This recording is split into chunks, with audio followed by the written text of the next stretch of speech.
भाजप खासदार उन्मेष पाटलांचा शिवसेना उद्धव बाळासाहेब ठाकरे पक्षात पक्षप्रवेश। मातोश्रीवर आपल्या शेकडो समर्थकांच्या उपस्थितीत हातावर बांधलं शिवबंधन।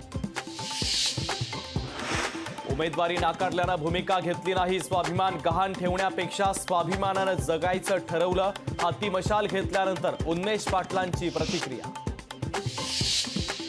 शिवसेनेमध्ये गेलेल्या खासदारांना पुन्हा घेणार नाही। त्यांनी पुढे काय करायचं त्यांचं त्यांनी ठरवायचं। उद्धव ठाकरेंचं महत्त्वपूर्ण विधान। आमच्या उष्टावर शिवसेना उद्धव बाळासाहेब ठाकरे पक्ष पोट भरतोय। उन्मेष पाटलांच्या पक्षप्रवेशावर आशिष शेलारांची टीका।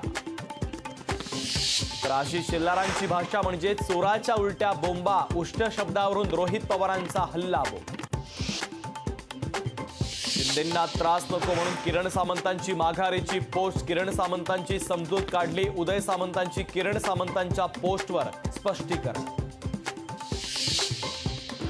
नारायण राणेंनी दम दिल्यामुळे किरण सामंतांनी उमेदवारी मागे घेतली। वैभव नाईक यांची किरण सामंत यांच्यावर टीका। शिवसेना उद्धव बाळासाहेब ठाकरे पक्षाचे 8 आमदार संपर्कात। उदय सामंतांचा मोठा दावा तर सामंतांचा आकडा चुकीचा। 8 नाही 80 आमदार असतील। राऊतांचा सामंतांच्या दाव्यावर पलटवार।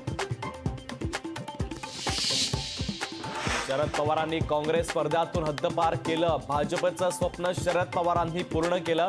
वर्ध्याची जागा पवारांनी घेतल्यावरून फडणवीसांचा टोला।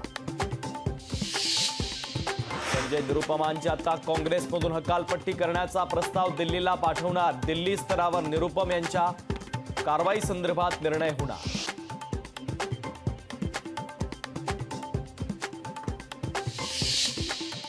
आता पाहूयात सविस्तर बातम्या। बुलेटिनची सुरुवात महत्त्वाच्या राजकीय बातमीने करतोय। उन्मेष पाटलांनी शिवसेना उद्धव बाळासाहेब ठाकरे पक्षात पक्षप्रवेश केला।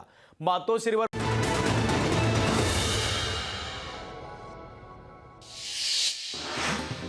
महाविकास आघाडीची आज मुंबईत महत्त्वाची बैठक। महाविकास आघाडीमधील तिन्ही पक्ष बैठकीला उपस्थित राहणार। अमरावतीमधील चांदूर बाजारात बच्चू कडू यांचं जोरदार शक्ती प्रदर्शन। ही लढाई पैशांच्या विरोधात। 500 कोटींच्या मालमत्तेचे पैसे बेईमानानं कमावले। बच्चू कडूंची राणा दाम्पत्यावर टीका। काँग्रेसकडून नितीन गडकरींच्या विरोधात तक्रार दाखल। आचारसंहितेचं उल्लंघन केल्याप्रकरणी अतुल लोंढे यांनी केली तक्रार दाखल। पालघर लोकसभेसाठी भारती कामडींना उमेदवारी। शिवसेना उद्धव बाळासाहेब ठाकरे पक्षाकडून उमेदवारी जाहीर।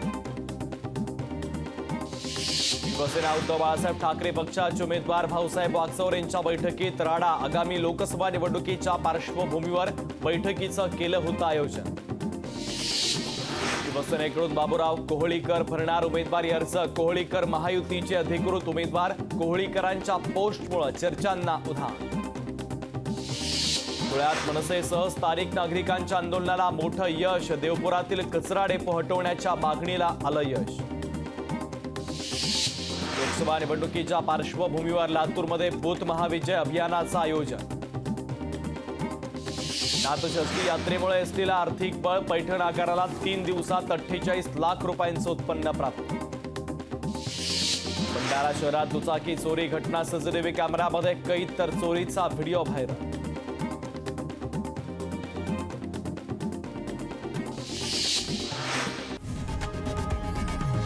लोकशाही मराठी ऐका, पहा, जागरूक रहा।